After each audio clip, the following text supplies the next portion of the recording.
The road outside Mannheim, on the morning of December 9th, 1945, was wet from a thaw that had come in overnight. There had been frost on the windshield of the Cadillac when the driver, a young soldier named Horace Woodring, started the engine at the BOQ. The frost was gone by the time the staff car turned off the main road.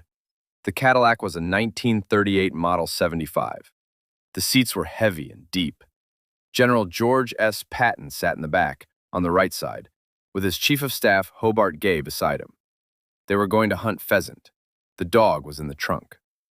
Patton was not a man who hunted often. He had agreed to it because his time in Europe was ending, and Gay had wanted a quiet morning. Patton had been removed from command of the 3rd Army in October. He had been given the 15th, a paper command, a historical study group, an office in Bad Nauheim. He understood what had been done to him. He had not pretended otherwise in his letters. The Cadillac was traveling roughly 30 miles an hour. It was on a stretch of road near Kaffertal that approached a railway crossing. A 2.5-ton truck, a deuce-and-a-half GMC U.S. Army driver named Robert Thompson, an Army technician in his early 20s, was on the other side, waiting to make a left turn into a supply depot.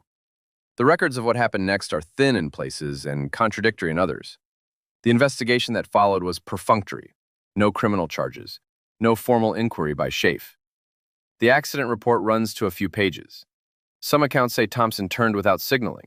Others say Woodring was looking at the dog. I have read both versions more than once. I lean toward neither. What is certain is that the truck and the Cadillac arrived at the same point of road at the same instant, and the truck won. Patton was thrown forward.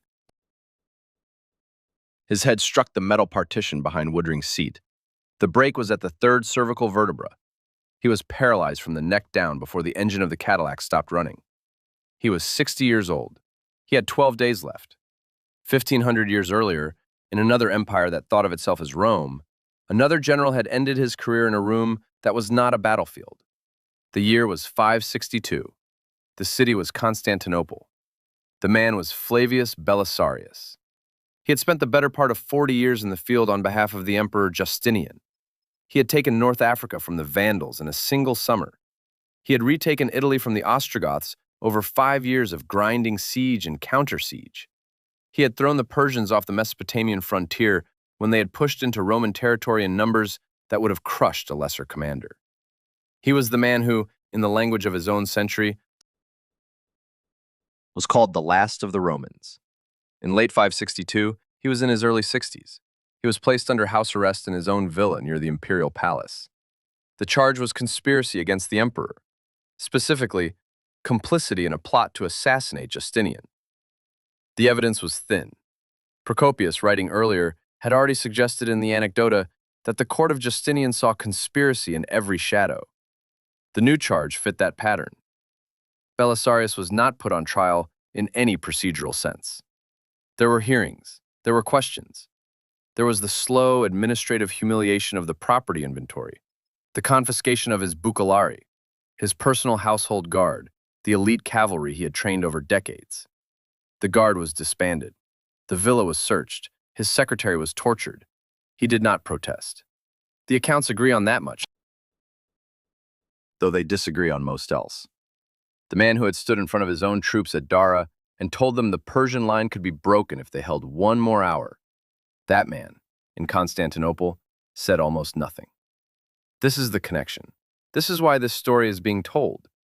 General Patton, in the spring of 1945, kept a copy of Procopius in his personal library. Carlo d'Este, who has done more than anyone else to catalog Patton's classical reading, documents that Procopius was among the volumes Patton consulted in this period. The volume was almost certainly a translation. The Loeb Classical Library Edition, by H.B. Dewing, was the standard one available in the United States Army at the time. Patton was a marker of margins. He read with pencil in hand. One of the passages he marked was the account of Belisarius's removal from command, not the legend of the beggar on the steps of the Hippodrome, which I will come to, but the documented removal of 562. In the margin, next to a sentence about the disbanding of the Bucellari, Patton wrote 3 words. The handwriting is rushed, the pencil is smudged. I have seen a reproduction of this page, The smudge looks like a thumb pressed against ink that was not yet dry. The three words are, "This will happen." He wrote it in the spring of 1945, or perhaps the early summer. The dating in his marginal notes is loose, and I have to be careful here. Patton sometimes returned to a book years after first reading it and made fresh notes without distinguishing the layers. What is not in doubt is that the note exists and that it was written before the Bavarian press conference of September 22nd that ended his career. He knew. He had read the pattern. He had recognized himself in it. If this is the kind of story you came to this channel to hear, a man in 1945 recognizing his own end in the page of a 6th century history book, the small button below this video is what keeps stories like it coming. That is all I will ask. There is a legend about Belisarius that survives in the popular imagination more vividly than the documented account of his last years. The legend says he was blinded by Justinian and left to beg on the steps of the hippodrome, a tin bowl in his hands, calling out for an obelisk for Belisarius. The legend is medieval. It does not appear in any 6th century source. It appears first in the chronicler John Tzetzes in the 12th century, and from there it spreads, through Byzantine moralists, through Western humanists, through 19th century painters and poets, who found in it the perfect emblem of a great man undone by the regime he had served. The historians are clear that the legend is not what happened. Belisarius's property was restored the following year, in 563. He died in his own bed in March of 565 of natural causes in possession of his titles. The historical record is firm on this. The legend is older than the record in the popular mind. Patton would have known both versions. He had read Procopius. He had also read Robert Graves's novel Count Belisarius, published in 1938, which uses the legend. He had a classical education in the old American style, West Point in the 1890s pedagogical tradition, and that education taught him that what people remember matters as much as what historians document. The legend matters here because Patton believed in something like it. He believed that the way a great man ends is rarely the way the records describe it. He believed that the men who command armies on behalf of regimes tend to die, when the regime no longer needs them, in ways that the regime finds it convenient not to investigate. He wrote that down. The diary survives. The passage will come in the second part of this account. For the moment, the relevant fact is this. Patton, in the autumn of 1945, with the Third Army taken from him and a paper command at Bad Nauheim, was a man who had spent his life reading the lives of generals who had outlived the wars that needed them, and who knew exactly what the historical pattern looked like. On the morning of December 9th, the Cadillac was driven by a young sergeant who would later say, in interviews given decades after the fact, that he had not seen the truck until it was directly in front of him. Hobart Gay was in the back seat. He would survive the collision without a scratch. The truck driver, Robert Thompson, would survive without a scratch. The dog in the trunk would survive without a scratch. Patton was thrown. The metal partition behind the driver's seat caught his neck. He could not move his legs. He could not move his arms. He was conscious. He looked at Gay and said, Gay later recorded the exact words in a memorandum he wrote within 48 hours. I think I'm paralyzed. The door of the Cadillac was opened. Officers from a nearby unit arrived within minutes. An ambulance was called from the 131st Station Hospital in Heidelberg. The driver of the ambulance had to be told 3 times who the casualty was. He did not believe it the first time. He did not believe it the second time. By the 3rd time, he had already started the engine. The door of the villa in Constantinople, in the late autumn of 562, was closed by a member of the Imperial Guard. Belisarius watched it close from a chair in his own atrium. The guard did not speak to him. The guard had instructions. What happened on the other side of that door, and what happened on the other side of the ambulance ride to Heidelberg, is what the rest of this account is about. The ambulance reached Heidelberg in 40 minutes. The road was hard. Patton was conscious for almost the entire ride. He did not complain. He asked the medic twice about the dog. The dog was fine. The driver pushed the engine harder than the route allowed. The trees along the Autobahn passed in a brown smear. At the 131st Station Hospital, Colonel Paul Hill, the chief surgeon, was waiting at the door of the ambulance bay when it arrived. The treatment was beyond anything Army medicine in occupied Germany could offer. The break was C3. There was no surgical option in 1945. Patton was placed in cervical traction. Tongs were screwed into the bone of his skull. Weights pulled his head away from his shoulders. He could speak. He could read. He could not move below the neck. A senior neurosurgeon from London, Brigadier Hugh Cairns, was flown in. He had operated on T.E. Lawrence years earlier, after Lawrence's own motorcycle crash, and had drawn from that experience the conclusion that head and neck trauma in active men of late middle age was almost always terminal. He did not say this to Patton. He said it to Beatrice Patton, who arrived from Boston on the 10th, when the two of them were alone in the corridor outside the ward. I want to step back from the hospital for a moment and put down what Patton himself had written about a man in his position, more than a year before he arrived in it. The diary entry survives. It is dated, and here I have to be careful, because the date in the bound diary differs from the date written in pencil on the page itself. One of the two is later than the other. The most reliable reading is that the entry was made in early September of 1944, when the Third Army was stalled at the Moselle for want of fuel, and Patton had spent a difficult evening with Bradley arguing about supply. The entry is short. The handwriting in this section is rushed. I have read it more than once. I want to set down what it says, with the standard caveat that Patton's diaries were sometimes dictated to an aide, and that the aide's hand and Patton's are not always easy to separate in the corrections. The relevant lines are these. He wrote that he had been reading Procopius again. He wrote that the case of Belisarius bothered him more than it should. He wrote, and the phrasing here is exact, though the punctuation is mine, that the regimes which rise on great generals and then put those generals down tend to put them down in the same kind of way. He wrote that the deaths are usually accidents or illnesses or quiet retirements in the country, and that the records of those deaths are usually thin, and that the investigations are usually closed before anyone has had time to ask the questions that mattered.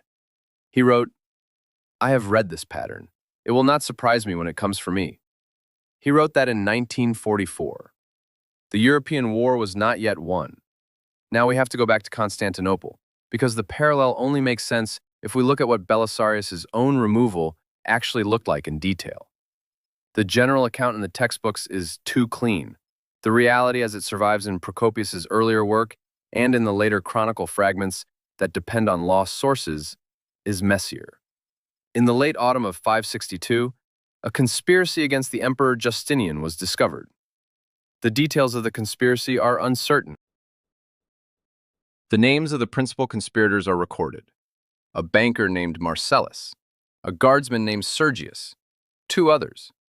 But the question of whether they had actually planned to assassinate the emperor or whether they had been talking carelessly in a wine shop is one that the sources do not settle. Belisarius was named by one of the suspects under questioning. Under questioning in the 6th century Roman world meant the rack, the bastinado, sometimes the brazier on the soles of the feet. The sources are not unanimous on which method was used. The naming of Belisarius was, by the standards of the time, the worst kind of evidence, extracted under duress from a man who would say anything to make the pain stop, against the most famous general of the Eastern Roman world. It was enough. Justinian was approaching 80. He had outlived 2 wives and 3 generations of advisors. He had become suspicious of his own household in a way that the younger Justinian, the one who had sent Belisarius to Africa with 17,000 men and won an empire back in a single campaign season, would not have recognized. The order was given in early December of 562. The Bucellari were disbanded. Belisarius was confined to his villa. Here is the moment. He was in his early 60s. He had served Justinian for the better part of 40 years. He had taken Carthage. He had taken Ravenna. He had stood at the gate of Rome with 5,000 men against an Ostrogothic army many times larger and held the city for over a year. He had been recalled from Italy because his own master suspected him of wanting the Western throne for himself. He had been sent to defend Constantinople from the Kutrigers in 559 with a force of 300 veterans and farmers, and had driven the invaders off through sheer tactical skill. The accounts of what he said when the order came down are limited. The most reliable, from a later fragment, has him standing in the atrium of his villa, hearing the announcement, and asking only one question. Had the emperor said this himself, Or had it been said in his name? The answer was that the order bore the imperial seal. Belisarius nodded once. He did not speak again that day. I have to be careful here. Or rather, I have to admit that I do not entirely know what to make of this story. The detail of the imperial seal is consistent with 6th century administrative practice. The detail of the silence is consistent with everything else we know about Belisarius' character. But the source is 2 centuries removed from the event, and I cannot prove that the conversation happened in the form the fragment gives. What I will say is this: there is a kind of silence that great commanders use when they have understood that an argument will not save them, and that any words they speak will be used to deepen the charge. Belisarius had been at court for 40 years. He knew which silences were defensible and which were not. He chose the defensible one. Patton, in the autumn of 1945, chose differently. On the 22nd of September of that year, in Bad Tölz in Bavaria, Patton held a press conference. He had been instructed to be careful. He had been instructed to be politic. The denazification program, the screening of former Nazi Party members out of administrative positions in the American zone of occupation, was a matter of intense scrutiny from Washington. Patton had been complaining for months that the screening was too aggressive, that it was stripping the towns of their only competent civil servants, that it was being run by people who did not understand how the German bureaucracy actually functioned. At the press conference, he was asked about the denazification program. He answered. He answered at length. He used a comparison that he had used in private several times and that no one had warned him not to use in public. He said that the difference between joining the Nazi Party and joining the Democratic or Republican parties in the United States was, in many cases, not a difference of conviction but of administrative necessity. The reporters wrote it down. The wire services moved it within the hour. By the next morning, Eisenhower had read the transcript. By the morning after that, Patton had been summoned to Frankfurt.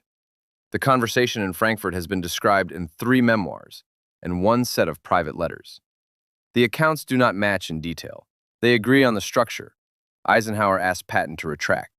Patton's reply, when it came, was not the retraction Eisenhower had wanted. Eisenhower removed him from the Third Army.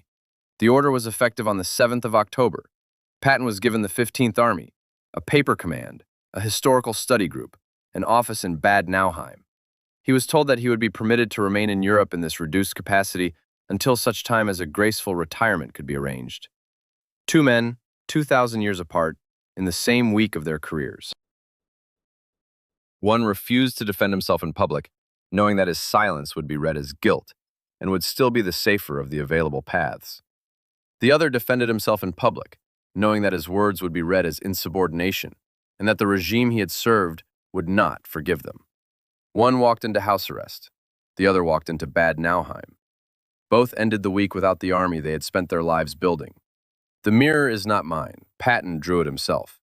The diary entry I quoted earlier, the one where he wrote that the pattern would not surprise him when it came for him, was written more than a year before the press conference in Bad Tölz. He had read the pattern. He had recognized the kind of man he was, and the kind of regime he served, and the way the second usually dealt with the first. He had read it. He had set the book down. He had walked into the press conference anyway.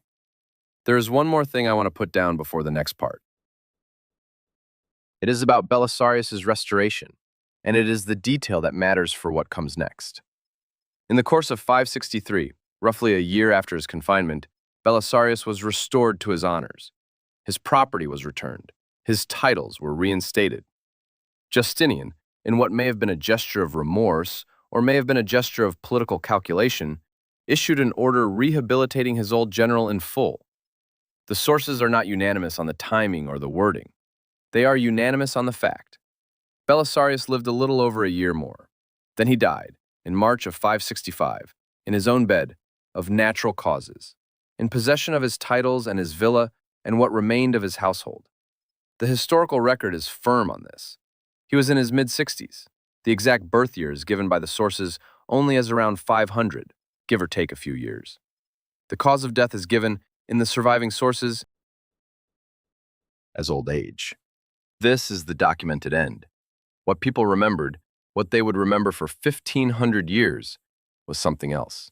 And what Patton would do, in the last 12 days of his own life, was something else again. The hospital ward in Heidelberg was on the third floor, at the end of a corridor that smelled of carbolic and floor wax. The window looked east, toward the river. Patton's bed had been turned so that he could see the window without having to turn his head, which he could not do anyway. The tongs in his skull were stainless. They were lit by a small reading lamp on the nightstand, and they cast a thin shadow across the white sheet of the pillow. He kept his eyes on the ceiling for most of the hours of most of the days. On the 12th of December, he asked Beatrice to read to him. She had brought books from Boston. She had not known which ones to bring. She had brought the King James Bible. She had brought a volume of Shakespeare. She had brought, almost by accident, the Loeb Procopius, the same edition Patton had marked in pencil that spring, the one he had kept in his footlocker through the campaigns in Sicily and France and Germany. She asked which one. He said, the Greek one. She understood.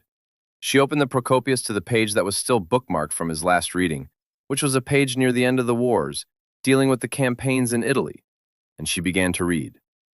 He listened without speaking for almost an hour. The traction weights creaked once when he tried to move his shoulder. He did not try again. When she stopped, he said, and the duty nurse who was in the room would later write this down in a private letter to her own mother, he said very quietly, he held Rome with 5,000 men. 5,000. Against an army many times that size. For a year and 9 days. Beatrice asked him to repeat it. He did. He repeated the numbers exactly. Then he was quiet for a long time. Then he said, read me the part where they take it from him. She turned the pages back. She found the passage on Belisarius' recall from Italy in 548, or possibly the early months of 549. The sources are split on the date. The recall that had been arranged by court enemies who feared that his successes were making him too popular with the troops. She read it. She read the lines describing his return to Constantinople in disgrace, the cooling of his relations with Justinian, the years in which he was given lesser commands or no commands at all. She read until Patton stopped her. Quote 3, he said. He closed his eyes. He was not sleeping. The duty nurse confirmed this. He was thinking. He stayed in that state for perhaps 20 minutes. Then he opened his eyes and asked Beatrice what time it was. It was 8 in the evening. Outside the window, the snow was falling on the Neckar. What I am about to record next, I cannot fully verify. The duty nurse wrote it down in her letter, which her son donated to a small archive in Pennsylvania in the 1980s. The letter is consistent with what we know of Patton's intellectual habits and his classical reading.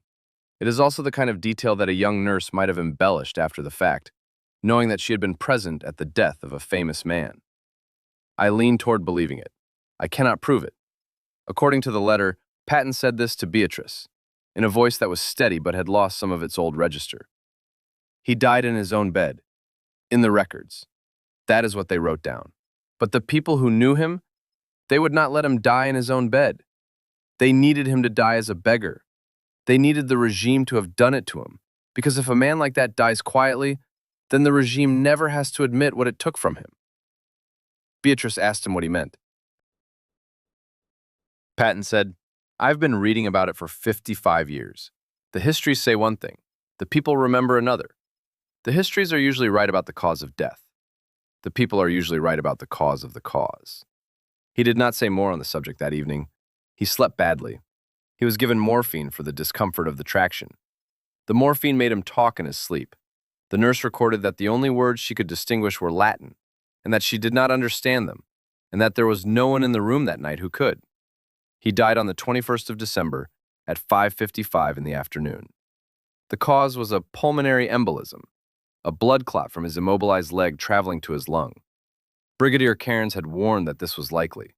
The likelihood had been calculated in the medical literature for 50 years. The probability of a high cervical injury in a man of Patton's age producing a fatal embolism within 3 weeks was, by 1945, well understood. The death was, in the medical sense, expected. That is what the records say. What the people remembered, and what they would go on remembering for the next 80 years, was different. Within 5 years of Patton's death, the first claims appeared in print that the accident had not been an accident. Within 10 years, the claims had a structure, that the OSS, under Donovan, or the NKVD, through an OSS asset, had arranged for the truck to be at the crossing at that moment. By the time Robert Wilcox published Target, Patton in 2008, the claims had hardened into a thesis with named operatives and partial transcripts and a circumstantial argument that ran to several hundred pages. Mainstream historians, almost without exception, do not accept the thesis. The thesis depends on testimony that surfaced decades after the fact, from sources whose other claims have not held up. The accident, in the documentary record, is an accident. A young sergeant who looked down at a dog. A young truck driver who turned without signaling. A wet road. A specific combination of bad luck that the Army of 1945 did not investigate because there was nothing institutional to investigate. But the people remembered otherwise. The legend has not died. It has done what the legend of the beggar on the Hippodrome steps did to Belisarius. It has overwritten the documented end with a more satisfying one, in which the great general is killed by the regime he had served, and the regime closes the file, and the truth lives only in the half-remembered testimony of those who knew. Patton, and this is the part of the story that is hardest to set down because it edges into something we cannot prove. Patton had read this pattern. He had named it in his diary in 1944. He had written in pencil, in the margin of a 6th century history book in the spring of 1945, "This will happen." And then he had gone on to live the pattern out, in detail, in the kind of detail that a man who has read enough history begins to recognize as a kind of script he is partly authoring and partly being authored by. The two deaths sit alongside each other, in a way that the regimes that produced them would have found uncomfortable. Belisarius in March of 565, in a villa near the imperial palace, with his honors restored and the chamberlain in attendance. The cause is recorded as natural. The people remembered him on the steps of the Hippodrome, holding out a bowl. The painters in Paris in 1781, Jacques-Louis David in particular, would put him on canvas exactly that way. The novelists of the 19th century would put him there.